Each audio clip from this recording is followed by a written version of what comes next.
Hey, we're talking about public speaking. How do you speak publicly in a way that actually advances your business, your project, your book, your whatever it is? How do we use public speaking in a strategic way? That's the subject of our conversation today. I've been doing this here, stages, for most of my life, it seems. And yet I don't always know if it's actually helping me or not. So I'm excited about this conversation. I know CEOs, founders, you have to talk. You have to take the stage. You have to take the mic and speak publicly. How do we do that smart? How do we do that well? That's the subject of our conversation today. So, hey again, everybody. My name is Bill Gallagher. I'm the host and scaling coach, host of this fine Scaling Up Business podcast. We bring our show to you every week with something to do with growing, scaling your company and the leadership required to get you there.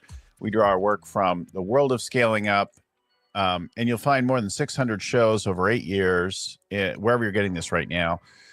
LinkedIn, Spotify, Apple Podcasts, YouTube, etc. You can find them all there. But you could also go to scalingcoach.com, where you could also get access to our monthly workshops, our annual strategy and planning stuff. Scalingcoach.com is our website and the place to go to get that, all that stuff. So scalingcoach.com, our workshops, the back catalog, our blog posts, all that kind of thing. We also do a newsletter every couple of weeks, and we update you on things that we're seeing in the world that seem relevant in our shows and posts and that kind of thing. So all that and more, scalingcoach.com. All right.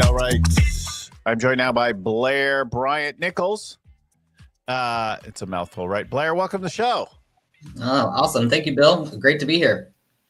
Thank you for joining us. So Blair is the owner of BBN Creative Management. He's an expert in building speaking as a strategic platform for your company, helping entrepreneurs, executives, budding subject matter experts in building their world of their public persona around that. So, of course, there's a huge center of this kind of thing in Los Angeles. So he joins us today from LA, where this is a bit of a thing, right? How do we build that public persona, but have it actually serve us, not be some accidental mess of things that we probably shouldn't have said. Or tragic faux pas on a global stage. Blair's MBA is from UCLA Anderson, and anyway, great expert in that, and I'm glad to have you on the show. Let's start off with, I don't know if you've got any horror stories, right? Train wrecks of keynote speaking, yours or clients, that you could share with us. Yeah, that it happens every once in a while. Like over time, you learn to avoid these types of disasters by not having the wrong people booked. And a lot of the bureaus and the managers will avoid people if anything like this happens. But occasionally, whether it is the speaker's fault or not, events have not gone so well. And there has been a case where it was totally the speaker's fault. And I traveled all the way from New York to Oman, and I'm not even exaggerating, to spend a week with this client preparing for this talk. And when they finally got up to give the talk, they read from a script. It was so bad that the whole audience didn't understand why this person had been chosen to come speak there. And it was so embarrassing. It was, such an expensive trip for them to, put us up and spend the time and everything else. And it was early in my career. And when I first knew, I really loved the management side of being one-on-one with the client, but I got a lot of firsthand experience seeing how it could go really wrong if the ultimate delivery doesn't go so well. I felt like we were fleeing the country the next morning. Like we were couldn't get out of there fast enough, couldn't get on a plane fast enough to just escape from that embarrassing situation. I would say that's not usually the case. That's a rare case, but I've also seen speakers who just don't connect with the audience. They're giving a canned talk and they've talking to an audience of people who are all, work from home entrepreneurs. And they kept talking about going to the office and how your commute can impact you. And that was not the audience at all. So there's a lot of things that speakers can do to really, crap the bed, so to speak. But, not connecting with the audience is really what there is. The primary goal is to do that. So if you miss on any of those things, whether your presentation isn't great, your content's not great, or you're not doing a good job of telling stories, like that's where you're just going to be not remembered. And, that can be worse than standing out because you did something outrageous or controversial. It's funny. I've given countless talks and stuff around the world, and I have definitely wet the bed a few times. It's real. There's also some. At this point, at the age of 60, I don't do it that often anymore. But there are definitely recurring things, moves that we all do. One of mine for years was just being boring. And I like is in my more corporate time, and I felt like I'd gotten a couple of like negative comments or whatever from some executives in the company that I needed to tone it down a bit, and then I sort of made everything gray and flat, and then I got regular comments about how it's boring and I'm arrogant, and I haven't gotten rid of the arrogant thing, but I try really hard not to be as boring anymore. If you're going to be arrogant, at least entertain people, at least provoke them, at least, Well, I mean, it's all different levels of speaking, right? Depending on what you're there to do. I think a lot of people start off in that presenting a specific slide deck. They're subject matter experts, or they're just presenting at work. And it's not exactly what we think of as keynote speaking. As you elevate through the different ranks, so to speak, of speaking, where you're at the point where you're being paid to give, an opening keynote at a major event or just any sort of conference, there's an expectation that you've gone beyond just being able to explain a concept well. You're a big champion of storytelling, right, and how that helps convey ideas better. And that's what we would like to see on the stage, is someone that can tell a compelling story and share valuable information. And like I mentioned before, connect with that audience. And usually you do that through stories. You could do that through jokes, but people also want that authenticity. So if it's authentic to you to be arrogant, then you can offset it with humor. And if it's authentic, for you to be quieter, then be quieter. I think what shifted is you don't have to be a Tony Robbins, rah, rah, rah, getting people pumped up for every talk. It has to be authentic to you and the, emotions and the feelings that you want to generate in your audience. It might not be getting them amped up. Like unlocking your range. So like, in those days that I got the things for being a little flat, boring, and being arrogant, I focused a lot on making sure that my slides were ready and good. Like, and then that was before a lot of digital projectors. So if you're going to do a big event or a keynote or whatever, you'd send you'd output then we used Aldous Persuasion was the program way back once upon a time. And you'd output your stuff in at like some infographics place into slides, and then you'd send that. And then just to make sure, you'd bring the files with you, maybe on like a huge SideQuest cartridge of some kind. And you might bring overheads as well or something like that. So you're ready with your brief. And I was so focused on like having my content and the structure around it, that I, that kind of thing happened. And I gave a talk actually in Oman. I've only done one, but, and it went well, but it was about to not go well because I showed up and I hated the hotel they put me in. And I'm like, this is a beautiful, cool country. And I'm in this awful, depressing place. And I'm not in a good, abundant, sharing, happy mindset. So I found the most beautiful place I could go to, which turned out to be the place where they were going to have the talk later. And I'm like, I'm going to go there. So I went there early and I went to the beach and went to the pool and chilled out, and I really indulged myself. And then I'm like, okay, I feel great. Now I'm ready to give a talk, like I took care of myself so that I could be generous and free with people. Right. And then I went on from there to Pakistan and gave 2 talks in 2 different cities there. And I got a horrible stomach bug from some like bad goat or something, in Pakistan, as one might do in a place like that. And I'm like, okay, how am I going to give these talks and workshops? And I am not doing good, right? Like I did okay there too, because I balanced that, like taking care of myself, but being fully self-expressed, like just I'm going to give you everything and connect, you know? And you like mentioned Tony Robbins being rah rah, and that's his style for sure. He has like a power and presence because he's like 1,000,000 feet tall and he's a huge guy and he deep voice and you know all that kind of thing. But then he also does that thing. He like looks into your soul and he's like, yeah, so how long you been alone? You know, like and like in an audience of thousands, he connects with one human and gets quiet. Like that range of stuff. I just love that when a speaker is good enough to like have laughter and tears and you know the whole thing. Oh, totally. I mean, I was at a conference a few weeks ago for the whole kind of speaker bureau, speaker agency industry, and we had our own share of speakers. And one of them said, you know, this is theater. And I was like, wow, no one ever says that in this industry very much because, you know, Yeah. we think of it in this entirely different category, but it truly is.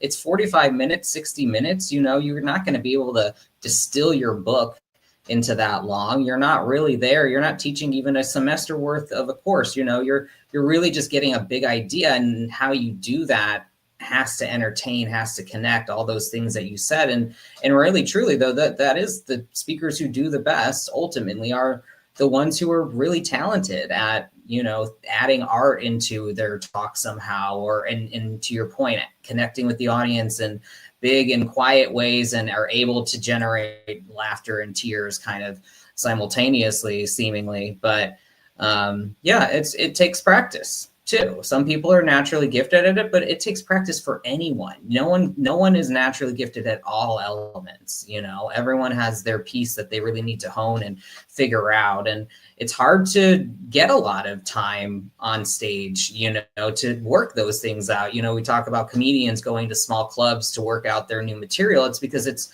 you need as many at bats as possible. It's not because they want to be in front of small audiences. It's because it's the volume of, you know, working out just with a small sample group. It's their market research. So you know, if you're working on your speaking, like use any opportunity you can to give that talk to organizations that might find value in it, or your local church and schools and places that, you know, are in your community, because it's the type of thing that it's hard to practice just doing it on your own. Yeah, more recently I've done vocal improv, voice coaching, and even stand-up comedy a few years ago. And all those things were deeply uncomfortable, embarrassing, awkward, right? But each one of them helped level up my speaking and presence and that kind of thing, freeing my voice, making me less self-conscious, right? Movement, vocal, voice, comedy was probably the most nerve-wracking, like following a script and trying to be funny for 15 minutes. Oh my God. In a room of people I don't know, like that's really, really awkward.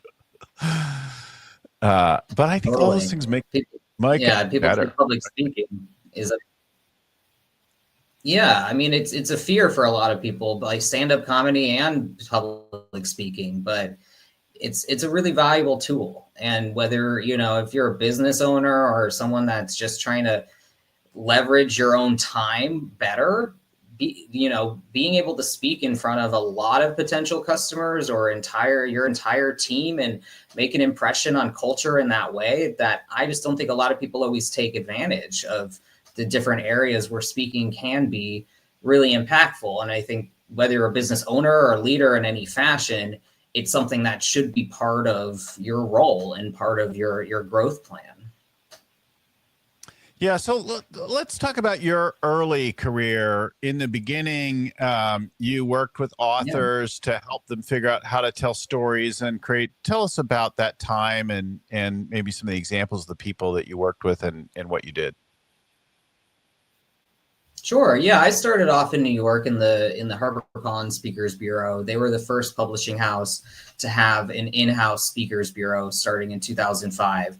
And I kind of got to learn that this industry even existed. Wasn't even, you know, I was kind of coming into publishing, just wanting to work in some facet of the industry. I already knew editorial and that side wasn't for me, and I was thinking more on like the publicity side, and this was something that was kind of in the middle. And I got to work with all different types of authors, like including Gregory Maguire, from the author of Wicked, because HarperCollins published all of his books. So that was, the book had already been out for a bit of time by that point. It's been around for a while, but I'm sure they're selling a lot more copies right now.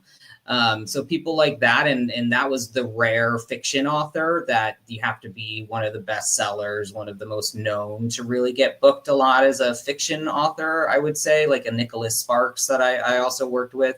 And then otherwise it was looking at the nonfiction, the people that are talking about business or other tech topics and figuring out kind of what in the market is hot, like what are people actually interested in, and a lot of books get published because there's an audience for a lot of people that want to learn about something, but that doesn't mean that every book should be a lecture or is going to be a keynote that someone would pay to bring into their organization or see. So there's a filtering kind of all of that. So I just kind of got to learn on that side of it. And then I moved over to Hachette and Simon & Schuster, and I was working with this. I was running the Simon & Schuster Speakers Bureau and the Hachette Speakers Bureaus at the same time because they had a partnership with the agency that I worked for. So I kind of ran like an outsourced mini agency for both the publishers. And I was there at the time that Steve Jobs died, and Walter Isaacson's book was scheduled to come out a few months later, but given that occurred, they went ahead and rushed on getting it printed and released. And, I worked with him on getting other things booked, even though he was with a bigger agency that was kind of a competitor to us. But I got to go with him to Brazil to do a big talk for InBev, the giant beverage company, and spend 48 hours in Sao Paulo just because they wanted him to come and talk about Steve Jobs and the Steve Jobs book. So that was pretty kind of crazy thing to do, young in my career, just kind of fun though, to be able to do that, and got to ride around the city with him and listen to, him talk about the book to a lot of different types of audiences and for interviews. And that was a pretty cool experience in like the publishing world / early career. So what's the mistake or the gap that new speaker authors make, and what's the fix or the thing that makes it go well? What did you see again and again that people didn't do right, and then how did you shift it for them? Yeah, well, I think one of the biggest mistakes that people make is just thinking that they can speak about anything, or they can put it in their own language, and that it's going to be, appropriate for every audience. Most people have imposter syndrome in the way that they assume that a lot more people know what they know. So they forget that their language is new to other people, that these ideas are new, that their goal as a speaker should be to really introduce these things, not at an expert level, but at an introductory level to get people interested so that they can build now a reputation and an expertise around being the person that talks about these things. So they sometimes are already over the head of their audience, and they need to bring it down to their level. They need to learn how to position themselves. And sometimes it's hard to do yourself. So I understand why people get it wrong, but they just take the book title and think that that's going to be the most translatable keynote topic, when really it might not be. It might be, you have to talk in plain language so that people know what the topic's about, and then you can introduce your specific word or methodology later as part of the keynote or as part of your speaking. So that's a big area. And I think a lot of people throw up a website, don't have any video, list 12 topics that they can talk about, and wonder why they're not really getting any traction. Well, you really need to try to get video. There's just no excuse anymore. You don't need to wait to get booked for some major event to film it. You can go out and talk anywhere and film it. People just need to see you speak. You don't even need an audience. I work with a lot of people, and we put together really high grade professional reels without them ever setting foot on stage, just so that they have something to work with to start with. And people want to know you as the expert in something. So if I see 12 topics, I just assume you know you can talk about a lot of things, but what's your actual expertise? What are you really known for? What should you be known for? So having your keynote topics narrowed down to 2 or 3 main things that are the truest to you, but that could potentially speak to a lot of different audiences because they're, things that are more applicable. So I think a lot of it is just in how they position themselves, getting clarity on really what they should be focused on and how they should position and how they should talk about what they talk about in a way that's accessible to who is actually going to be their client, and getting some clarity really on who is the right audience. Not, this is for everyone, I can speak to everyone. No, you got to start niche. You got to start with, if you're coming out of the insurance world, then focus on that world for now and where you can teach them, and then move laterally and grow, into other sectors. But don't try to just address everyone, like starting a business in general. Start with the ideal audience, the ideal client, customer, etc., and really try to hone your positioning and messaging around that. When we get pitched guests, especially for the show, for sure every day some guest pitches come in. And we get also pitches for our events, for speakers at the events. And I notice some of what you say in all of those pitches that I just drives me crazy. So they pitch me 4 to 10 topics. I'm like, oh my God, no, just pick me the one thing, like an expert in public speaking. Great. Let's talk about that. Not, well, he could talk about speaking, he could talk about publicity, he could talk about virtual meetings, he could talk about these might all be subtopics, but what's that one thing that you want to be known for and that you want to go out there, and maybe you choose wrong, but then put out another thing. But come at me with your best topic and then share stories with me. I don't want to hear your 10, everybody explains their framework or their 10 principles or whatever. It's boring as hell. Your system or making $1 million or $1 billion. It's all boring crap and it's not reproducible, but stories touch my heart. So come at me with a big idea and some great stories. I'm interested, right? So that's the biggest one I get at both all the guest pitches. And then even sometimes when guests come on, they're like, well, I write about that in the book. Okay, we're not reading the book. Tell me the story. Yeah. Tell it to me now, not later. I'm never going to read your book if you don't get me interested now. But tell me 1 or 2 stories. You probably have 20 in the book, right? I get that all the time with some of the guests, and every now and then we have to actually throw a recording away because it's just it's just so boring, because they're just saying a lot of basic things. On the other hand, then I see other people take the stage and they say something that I consider really basic, and people eat it up, and I'm like, wait a minute. Why is everybody so digging this thing? And it seems so obvious to me. And you spoke to that there. You're like, you make assumptions about what people know and that kind of thing. There's a whole bunch of, there's definitely areas or categories that I consider oh, everybody knows that. That's foundational. But I don't realize that, half those people are half my age and they're at the beginning of their career and they don't know all that stuff. And it isn't they haven't learned that yet, and they will eventually, because it's not at some level, but it's only basic to me because have the experience that I have, right? And then when I say things, right, and other speakers do this too, we assume all that foundational information that people don't necessarily have.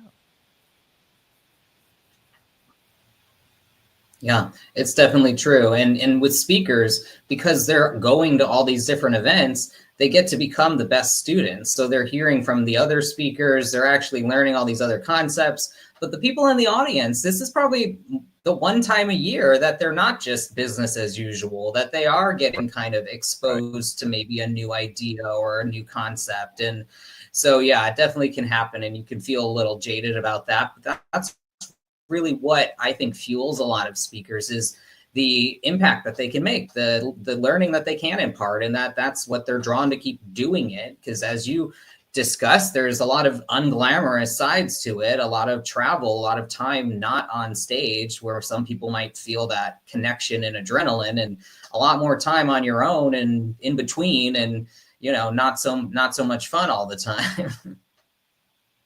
I think there's two talks that I gave that stand out above all the other in terms of their results. And one of them was I got asked to do a TED length talk. It wasn't a TED talk for the TED brand thing, but it was a TED length talk at a TED length kind of an event. And it was going to be 400 people. And I knew quite a few of them. I knew the audience, and I wasn't sure what to say, but I begged for, and then been given this slot. And I knew that it would really help me at a sort of with a new business, a new stage of my career. And so I hired an old friend to coach me a little bit, and she was really great. She said, okay, who's your audience? And then what do you want to leave them with a little bit? And I said, well, kind of this. And it still wasn't very clear. And she's like, okay, so give me 3 stories or a few stories that you have around this topic. And I just shared with her. She's like, okay, just go tell those stories and then kind of tie it together with one slide at the end where you say how they all interconnect, and I did that, and people were like, it was a total mic drop moment. So we opened with the most arresting, oh, I can't believe we're going there story. And then we went through some of the others, and there was laughter and tears and all that kind of thing. And then boom, one kind of thing. And I think I got booked to do somewhere around 23 to 30 more speaking gigs almost immediately after that thing from other people who heard about it, that was awesome. But then I got some of them and they said, well, we like that, but we don't. Could you give us a talk about this? And I took that, and instead of using it like a politician and twisting it back to what had worked, I went with what they asked for kind of thing. And some of those didn't go so well, right? They got into the sort of back to that boring zone of just sort of utilitarian thing, right?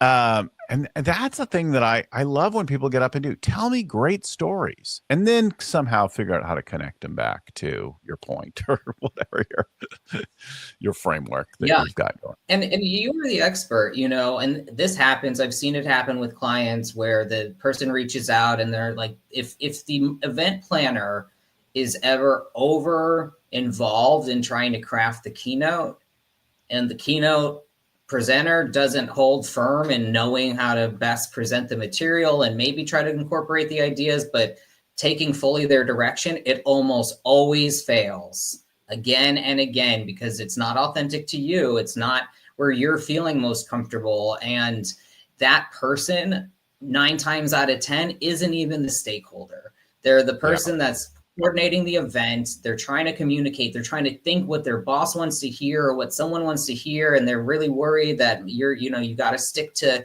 this one thing. And what they bring you in for is doing it your way. And that's where I see people shine, where I can see there's, some of my best clients are always asking those same questions. Of course, who's the audience? How do you want them to feel? Or what do you want them to do differently as a result of this talk?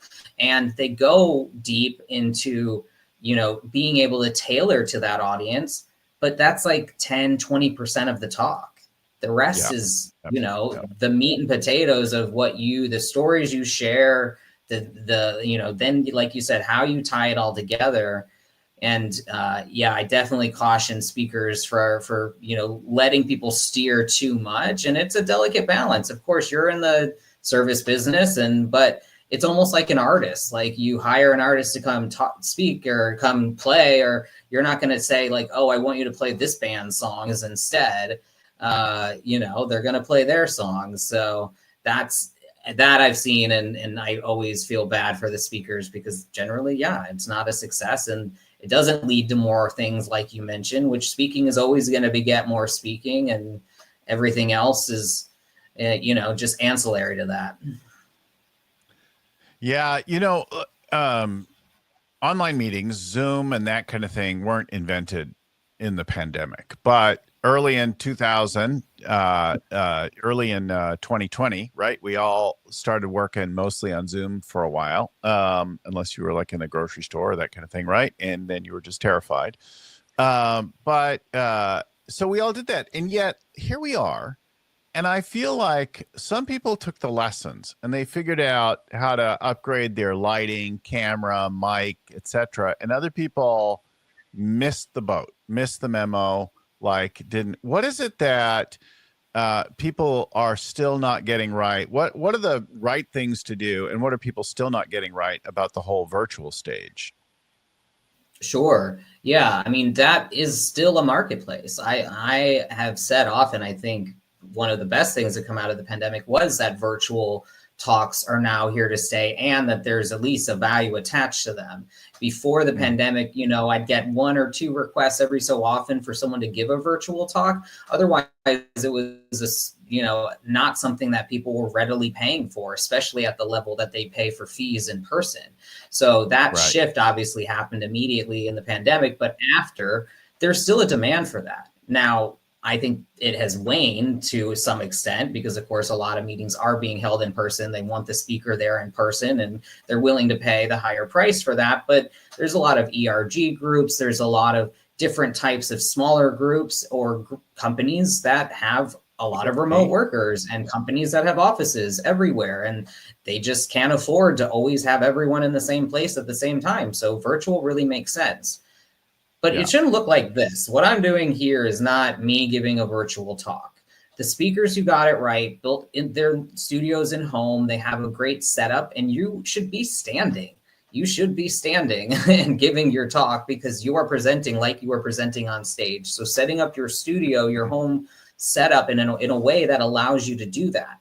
And the people that started getting booked a lot then for lots of virtual gigs are the ones who adapted and then can show that on their website through their reels that they've got, great examples of them presenting virtually that looks beautiful, and I think a lot of people treat it more like sitting down for an interview or doing this or that. And you could probably get by with that, but it's not going to be as great as if you're really moving more naturally and you've got the equipment and the right technology that allows you to do that.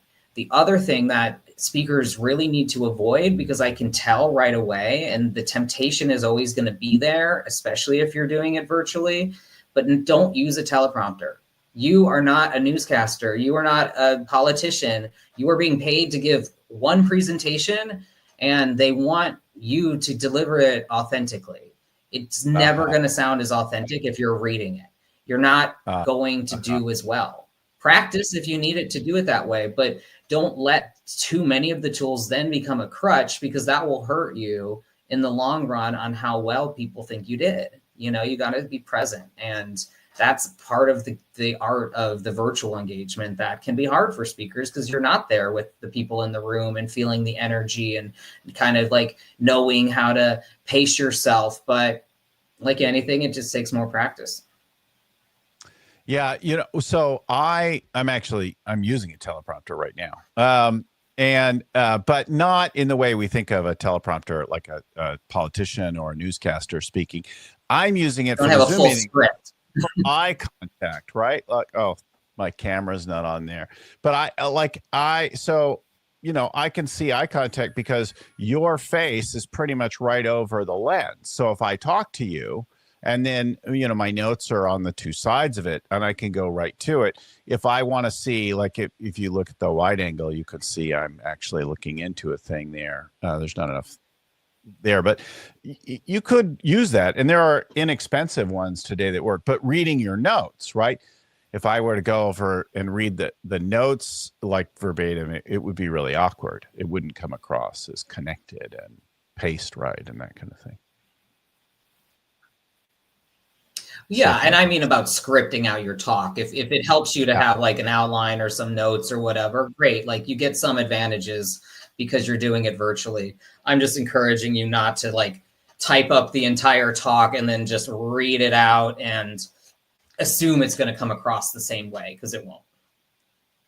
I was taught, I don't know if you've done this before, but I was taught, and I use sparingly this method today, but with either a particular section or a short talk where I'm going to script it all out, I would script out the entire thing. And then I would practice it in the mirror at least 10 times, maybe 50 times, delivering it until I can connect and deliver it in the mirror. And at some point, it's sort of memorized. And then at another point, I actually throw it away. But I'm never trying to read the notes or even refer to them in real time. I've just done it so much so that you could wake me at 3 a.m. and I could get up and give that talk.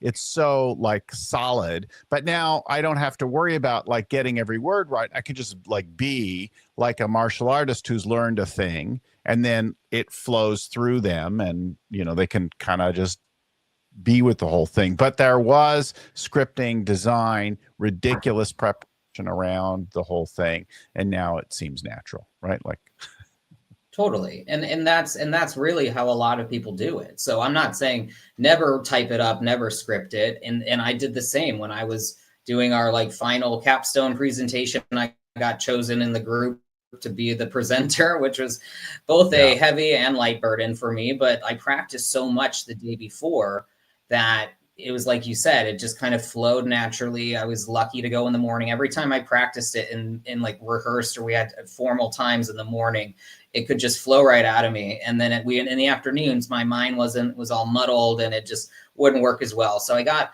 lucky doing that and it just felt perfect. But if you're someone then that's so rehearsed that if you get derailed, you can't pick back up. It's like you're talking about, it's really mastering. It is the flow state of an athlete or an artist, like, a piano player. They don't need the book in front of them. They know the notes. But it's just the only way to do it is practice. And the way to hone the talk better, the content, is by having an audience. But if you just are comfortable with the words and the content, then you can practice as much as you can at home. Going back to the technology for a minute. So I upgraded the stuff and my tech setup at home, and because I knew I'd be working here a lot and probably continue long after in-person meetings. And then we see people like Tony Robbins, and he's got a whole he's got a multi-person production crew that's there doing like a live television event kind of thing. So he's got multiple people working on the control and people on the cameras and all that kind of thing. And it's a huge deal. And he's got, 1 million people out there or whatever.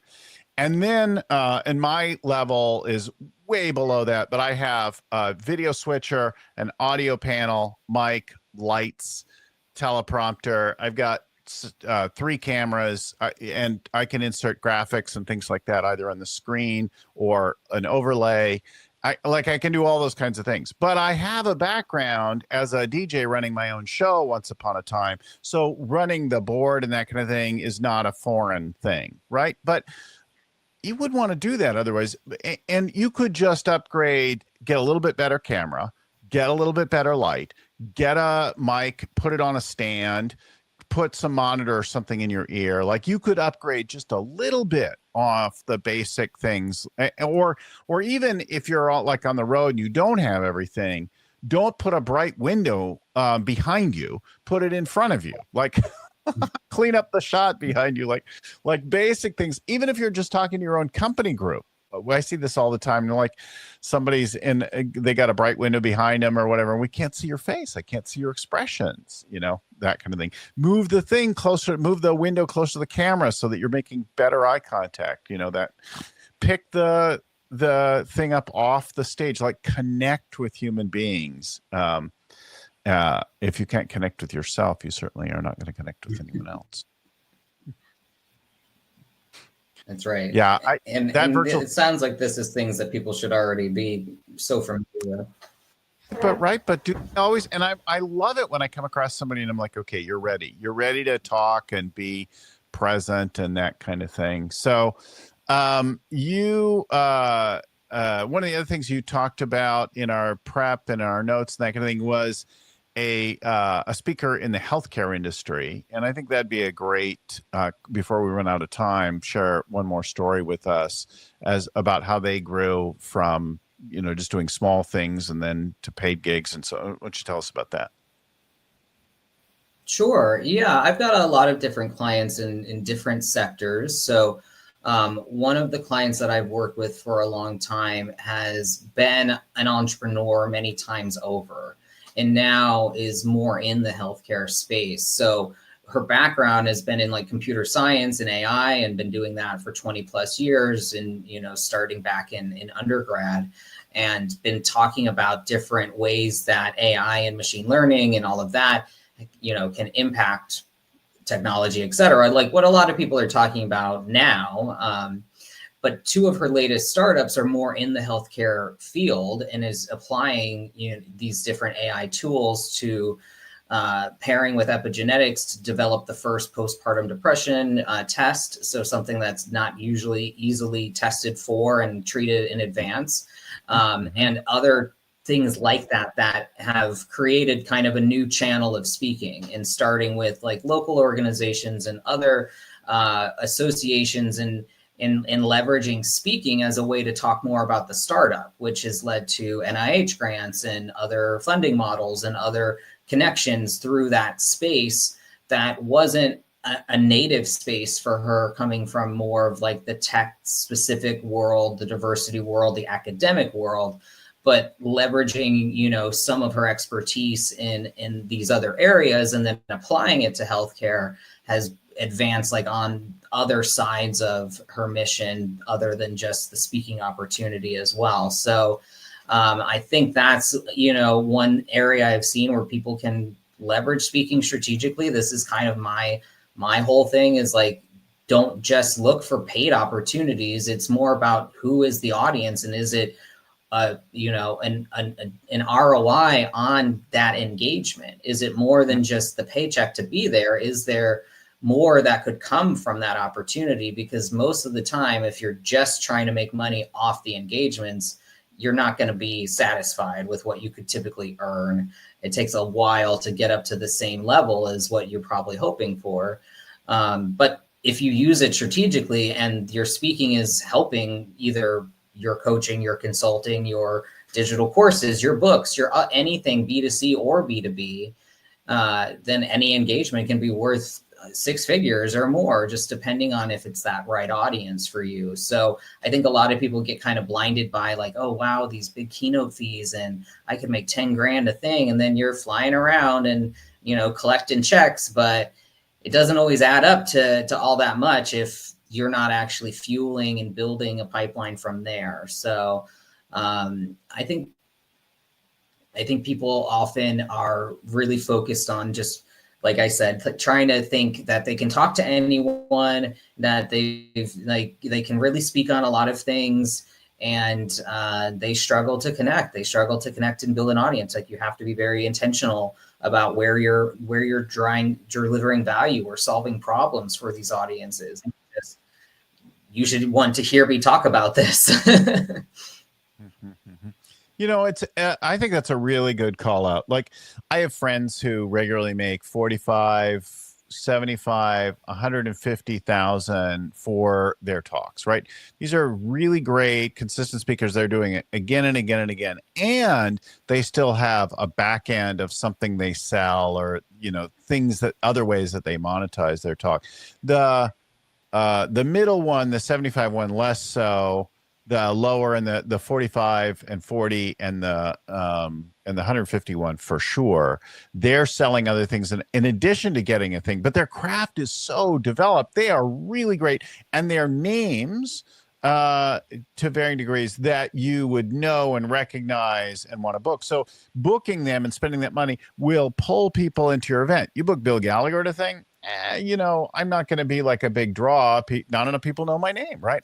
I wish that was different, but, I'm not like a name in myself. But there are other people who have been, world stage, big authors, that kind of thing. And they are well known, and they will draw. They have massive social followings or whatever it is like that. And they will draw people in. But I gave a talk once for airfare, right? Airfare and a night, a hotel. And I spoke in the 90s, and I gave a contrarian talk at a tech conference, and I was saying something different than everybody else. And enough people there were like, oh, thank God somebody said that or whatever. And I booked about $300,000 of work within the next hour to after that talk, right?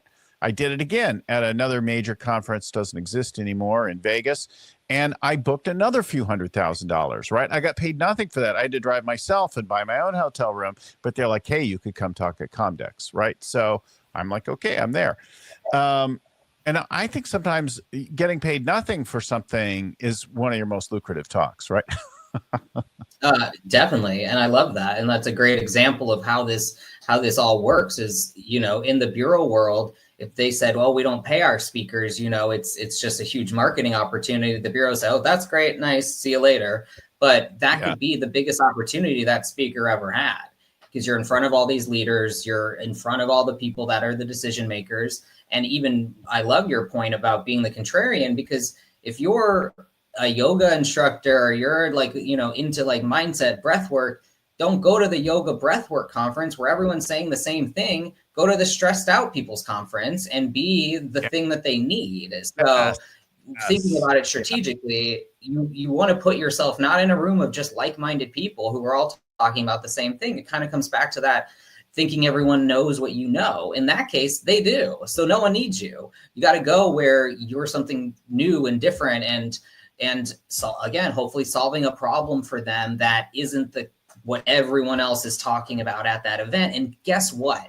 That event that I'm talking about might be, a group that asks you to pay to speak at their event. And that then turns into multi-million-dollar contracts or hundreds of thousands. But that's another model. Getting paid, is one, and you can ask for the least. You cannot really ask for much from them. They're paying you. You got to do what they want you to do. And you can hopefully, develop an ongoing relationship and, figure out a way to get a QR code into your presentation. And hopefully as much of the audience will get on your email list. And, I like to be strategic that way, get your B2C, goals met and advance your B2B goals.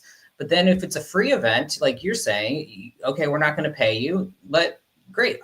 I'll talk for free, but will I get the list of all the attendees? Will I get, will you send out an email on my behalf with a link to this or this? Like, ask for things that matter. Don't ask for, lanyards and your logo on a step and repeat or on a tote bag.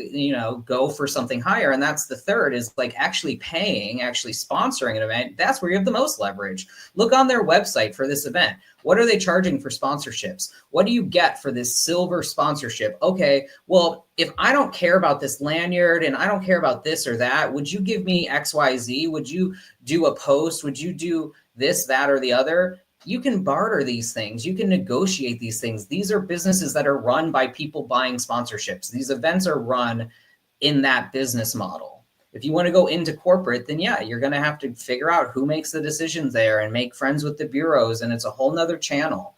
All of these other ways you can go direct, and they might be if you're especially coming in the door as a potential sponsor or partner, they will have all the data on their attendees. If they're a good event, if they're an established event, don't go to a brand new event and invest a lot of money. Go to an event that's been doing it for a few years at least. They have a track record of attendance. They can show you their demographics and who they attract. And then you will have that information up front. So there's a lot of different ways that, as a speaker, you might pay for one gig because it's going to be in front of all your people and that makes the rest of your year. Or you might do a few pro bono things because they're strategic. And that's exactly what I mean when I think that this is a strategic speaking instead of just, okay, I won't leave my house or get on a stage if I don't get at least X amount of dollars. Like if that's where you're at, great. Like, but that doesn't always mean you're making the best use of your time. Well, recapping to close, wherever you're at is a great place to start. So begin there and then start moving up from there. But get out in front of all kinds of audiences. Be open to trying things. Think about who needs your message and go there with that. Get lots of practice and build that practice in there, thinking about the audience, the venue, the environment. Blair Bryant Nichols, bbncreativemanagement.com is the website, and the link, we'll put it there on the show. We'll put it in the show notes as well, but worth checking out if you would like to up your game in speaking for strategic purposes for your company and whatever you're working on. Listen, it's been great talking to you, Blair. If you like the show, that kind of thing, there's 600 more wherever you got this now. Go like, subscribe, turn on your notifications so you get it every week. Go to our website, scalingcoach.com, and you can sign up for our not only our newsletter, but we do a workshop every month where we kind of get started in some of the things to do with scaling up. Anyway, I hope that's been helpful. Big thanks to my friend and mentor, Vern Harnish, who created the whole scaling up framework to begin with, and to the folks at Storyon who produce our show each week. Christelle there in the background today. Seth, Cameron, and all the folks at Storyon. We'll talk to you again next time. Keep scaling.